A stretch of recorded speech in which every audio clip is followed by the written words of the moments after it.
नमस्कार मित्रों, आप सभी का स्वागत है हमारे इस YouTube चैनल में जिसका नाम है आओ कर्मकांड सीखे बाय सूर्या पंडित। हम आज आप सभी लोगों के लिए लेकर आए हैं महालक्ष्मी व्रत कथा। यह व्रत कथा माताएं मार्गशीर्ष मास में प्रत्येक गुरुवार को जब व्रत रहती हैं तब श्रवण करती हैं। मार्गशीर्ष यानी अगहन मास में। तो आप सभी इस व्रत कथा को अवश्य श्रवण करें। बड़ी ही सुंदर कथा है। किंतु उससे पूर्व अभी तक आप लोगों ने यदि हमारे इस चैनल को सब्सक्राइब नहीं किया है तो कृपया कर सब्सक्राइब कर लें एवं बेल आइकन को प्रेस कर दें ताकि हमारे जितने भी आने वाले वीडियो हैं वो आपको जल्द से जल्द प्राप्त होते रहें। तो आइए श्री महालक्ष्मी व्रत कथा प्रारंभ करते हैं। सर्वप्रथम देवियों का कर्तव्य हो जाता है कि वे प्रातःकाल अष्टमी के दिन शैया को त्याग कर तथा पवित्र होकर दिन भर उपवास करें। वह संध्या के समय सर्वप्रथम गणेश, पृथ्वी, वरुण आदि का पूजन कर हाथी पर आरूढ़ महालक्ष्मी जी का पूजन करें। वह कथा को श्रवण कर ब्राह्मणों को धन दान देकर भक्ति का चरण करें एवं पुण्य की भागनी बने। विद्वान ब्राह्मणों के द्वारा पूजन करावे। महालक्ष्मी जी का जो ध्यान है वह आप सभी श्रवण कीजिए। श्री शोभा से युक्त महालक्ष्मी स्वर्ण कांति वाले कमलोद्भवा कमलधारिणी हे करुणा करने वाले नाग पूजिता देव वंदिता दारिद्र दुख हरने वाली हे वरदायनी तव प्रसाद से मेरा घर न रहे खाली। श्री महालक्ष्मी नमः। आइए कथा प्रारंभ करें। भगवान श्री कृष्ण जी से धर्मराज नम्रता पूर्वक पूछते हैं कि हे वासुदेव, आप मेरे प्रति किसी ऐसे महान व्रत का निर्णय कीजिएगा जिसको करने से मानव जाति संसार के सभी सुखों को प्राप्त करने में समर्थ हो। इस प्रकार भक्ति व श्रद्धा से भरे वचनों को सुनकर भगवान श्री कृष्ण महाराज धर्मराज से कहते हैं कि जिस समय वृत्तासुर आदि देशों ने स्वर्ग को जीत लिया उस समय पर इंद्र जी ने भी यही प्रश्न नारद जी से किया था। उस पर जो नारद जी ने उन्हें व्याख्यान दिया उसी का प्रकाश मैं तुम्हारे सन्मुख करता हूँ, सो एकाग्र चित्त होकर सुनो। भगवान श्री कृष्ण कहते हैं कि प्राचीन काल में कोई एक पाटनपुर नामक का नगर था जहाँ पर रत्न की भूमि स्वर्ण के पर्वत विद्यमान थे। वहाँ की स्त्रियाँ इतनी सौंदर्यमयी थी कि उनकी सुंदरता को देखकर रति भी लज्जित हो जाती थी। वहाँ की नगर की सुंदरता विश्वकर्मा को भी आश्चर्य में डाल देती थी। जहाँ पर अर्थ, धर्म, काम और मोक्ष का जन्म होता था उसी सुंदर नगर में महाराज मंगलसेन राज्य करते थे।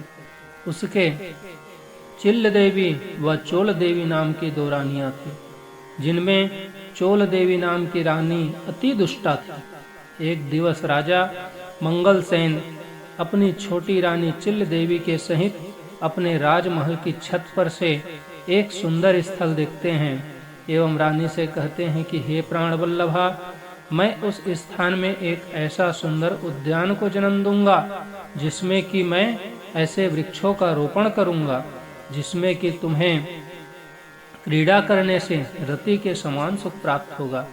इस प्रकार राजा ने रानी से कहकर वहां एक सुंदर उद्यान को जन्म दिया जो कि स्वर्ग के उद्यान को लज्जित करने वाला था।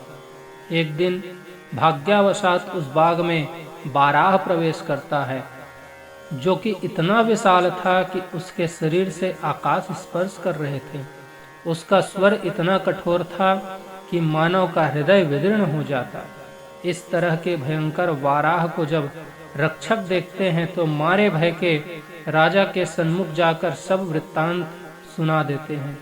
राजा जब इस प्रकार के भयंकर वाराह का वृत्तांत सुनते हैं तो क्रोध के वशीभूत हो जाते हैं एवं अपनी संपूर्ण सेना सहित अपने घोड़े पर आरूढ़ हो उस उद्यान में पहुंचते हैं एवं संपूर्ण सेना को वह आज्ञा देते हैं कि बाराह जिसके समीप से बिना लक्ष्य हुए जाएगा उसे प्राण दंड दिया जाएगा। इस प्रकार राजा के वचनों को श्रवण कर वह बाराह राजा के सन्मुख प्राण लेकर भागता है। तब राजा बड़े लज्जित होते हैं एवं अपने वाहन को उसी के पीछे दौड़ाते हुए महान वन में पहुंच जाते हैं, जहां पर भयानक पशुओं का साम्राज्य ही था। इस तरह से जब राजा वन में पहुंच जाते हैं तब वह बाराह राजा के सन्मुख हो उनके भाले का लक्ष्य होकर दिव्य देह को प्राप्त करता है तथा राजा से बोला कि हे राजन, तुम्हारा कल्याण हो, क्योंकि आपने मुझे मुक्त कर दिया। इसलिए हे राजन, अब मेरे वाराह होने का वृत्तांत सुनिएगा। जिस समय पर मैं ब्रह्मा जी के निकट गायन कर रहा था, दुर्भाग्यवश मैं उस समय अहंकार वश होकर ताल भूल गया। उसके परिणाम स्वरूप ब्रह्मा जी ने रुष्ट होकर मुझे श्राप दिया कि तुम पृथ्वी में जाकर वाराह रूप धारण करो तथा मंगलसेन राजा के द्वारा तुम्हारी मुक्ति होगी। वही इस समय हुआ। अब आपको महालक्ष्मी व्रतवर रूप देता है। यह चारों अर्थ देने वाला है। इसके करने से आप निसंदेह चक्रवर्ती सम्राट होंगे। इस तरह से वह चित्ररथ गंधर्व राजा को वर देकर विमान पर आरूढ़ होकर स्वर्ग को जाता है। गंधर्व के चले जाने के पश्चात राजा क्या देखता है कि उसके वाहन के निकट एक बटुक ब्राह्मण दुखी पड़ा है।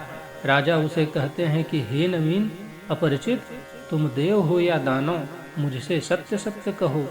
राजा के इस प्रकार प्रसन्नता पूर्वक वचनों को सुनकर वह बटुक ब्राह्मण बोला कि हे राजन, मैं आप ही के राज्य में आप ही के साथ उत्पन्न हुआ। अब आप मुझे सेवा करने का अवसर दें। इस प्रकार के ब्राह्मण भक्ति युक्त वचनों को सुनकर राजा उस ब्राह्मण से घोड़े को जल पिलाने के लिए कहते हैं। तब ब्राह्मण उस घोड़े के पीठ पर आरूढ़ होकर ऐसे सरोवर की ओर जाता है जहां पर पक्षियों का शब्द सुनाई दे रहा था। जिस समय वह बटुक घोड़े को जल पिला रहा था, उसी समय पर अश्व के पैर कीचड़ में धंस जाते हैं, जिससे कि वह लाचार होकर घोड़े से उतरता है एवं चारों तरफ देखने लगता है। तब उसने दिव्य एवं आभूषणों से सुसज्जित कुछ देव स्त्रियों को पूजन करते देखा।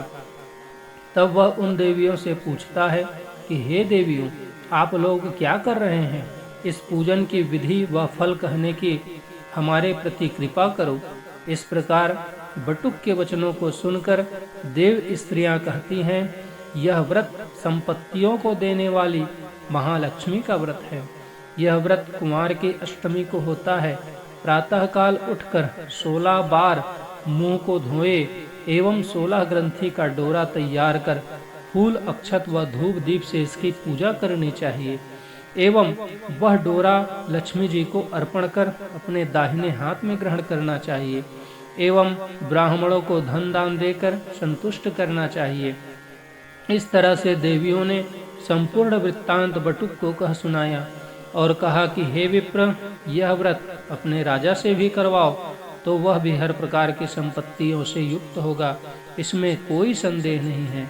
इस तरह बटुक ने संपूर्ण विधि ज्ञात कर घोड़े को जल पिलाकर एवं राजा के लिए कमल के पत्तों में जल लेकर वह देवियों को प्रणाम कर राजा के समीप जाकर संपूर्ण वृत्तांत सुनाता है एवं राजा को व्रत कराकर महान बना देता है तथा बटुक भी हर प्रकार की संपत्तियों से युक्त होता है। व्रत को समाप्त कर राजा अपने नवीन बटुक सहित अपने नगर के लिए प्रस्थान करता है। सर्वप्रथम राजा बटुक सहित अपनी बड़ी रानी चोल देवी के महल में जाता है एवं रानी जब राजा के हाथ में डोरा देखती हैं तो क्रोधित हो जाती हैं एवं मन में यह विचार करती हैं कि राजा शिकार के बहाने किसी स्त्री से मिलने जाते हैं। ऐसा सोचकर उसने डोरा राजा के हाथ से तोड़कर पृथ्वी में फेंक दिया।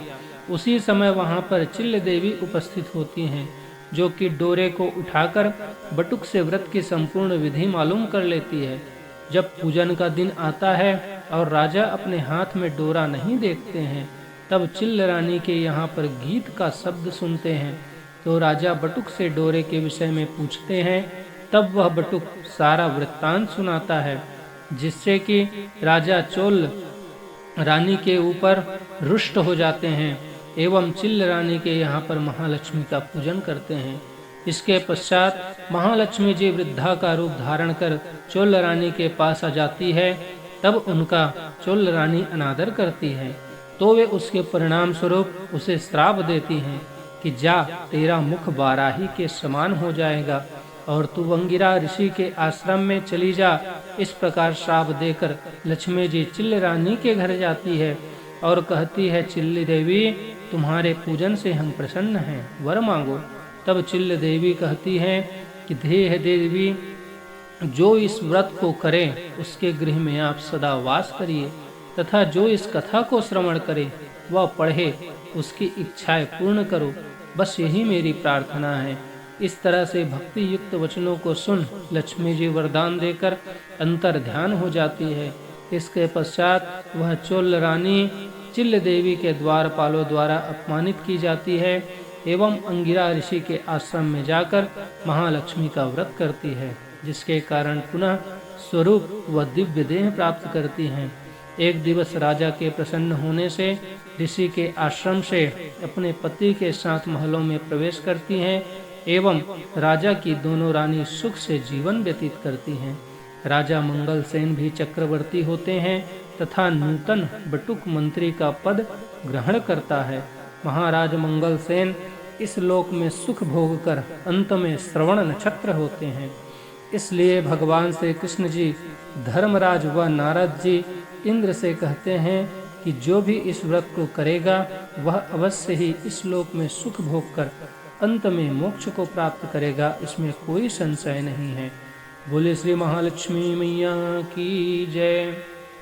तो आप सभी ने पूर्ण रूप से श्री महालक्ष्मी व्रत कथा श्रवण किए, आप सभी का बहुत बहुत धन्यवाद। यदि आपको यह वीडियो पसंद आया हो तो कमेंट कर अवश्य बताइएगा। सभी का पुनः धन्यवाद।